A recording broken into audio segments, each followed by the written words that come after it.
Mambo vipi watu wangu, kama kawa kama dawa manze, hapa ni Tom P and of course uko ndani ya Tom P. Manze, nawataka kuwashukuru ninyi nyote kwa sababu ninaona mkiendelea kunisupport, au si? Na mimi nashukuru Mungu kwa sababu naona akinilinda, akiniongoza hata siku ya leo nikiwa ni mzima buheri wa afya.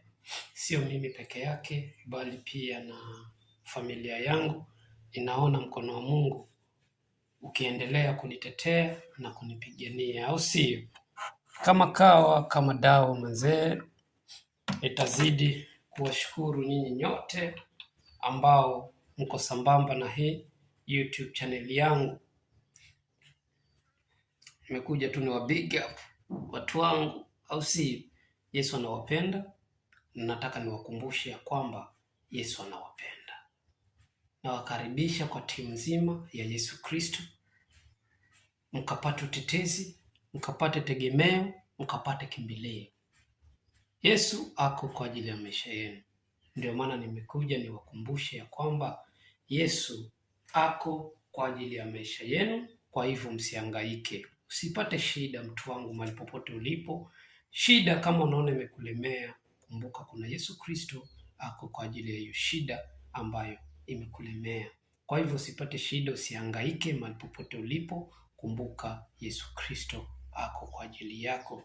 Kama umeokoka basi ubarikiwe sana, na kama bado haujaokoka na kukaribisha ili tukazidi kuwa pamoja katika timu nzima ya Yesu Kristo, na kukaribisha katika wokovu na kukaribisha katika maisha ya kiroho. Tafuta mtumishi wa Mungu mahali popote alipo, akakuombee sala ya toba kabla haujachelewa. Wakati ni sasa.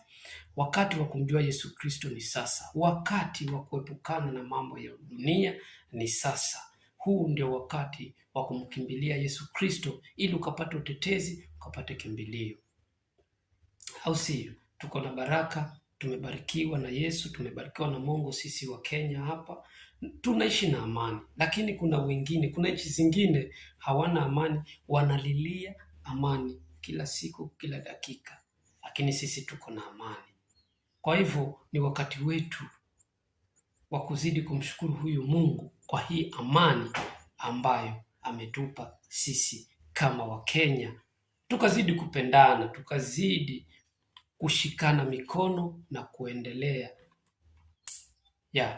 Kwa hivyo tumshukuru Mungu kwa sababu ya amani ambayo ametupa. Kuna wenzetu wako huko juu wanateseka sana, hawana amani, wanatamani amani patikane angalau hata kwa dakika mbili, lakini hiyo amani imepotea.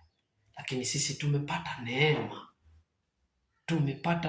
hata viongozi wetu ni neema tu ya Mungu. Tumepata wa viongozi, tusiwalaumu sana, ni neema ya Mungu pia tumepata viongozi hao. Kwa hivyo tuombee Mungu hata viongozi wetu wakabadilike, wakawe na roho za utu, au si? Mimi sina mengi, ni hayo tu. Nimekuja tu niwakumbushe maneno kama hayo. Najua sio wengi watagusia mambo hayo, lakini mimi nimekuja tu nimegusia hayo mambo dakika 2, dakika 3, ili tukaweze kutiana nguvu, kutiana mioyo, au si? Kama dawa. Tom P hapa.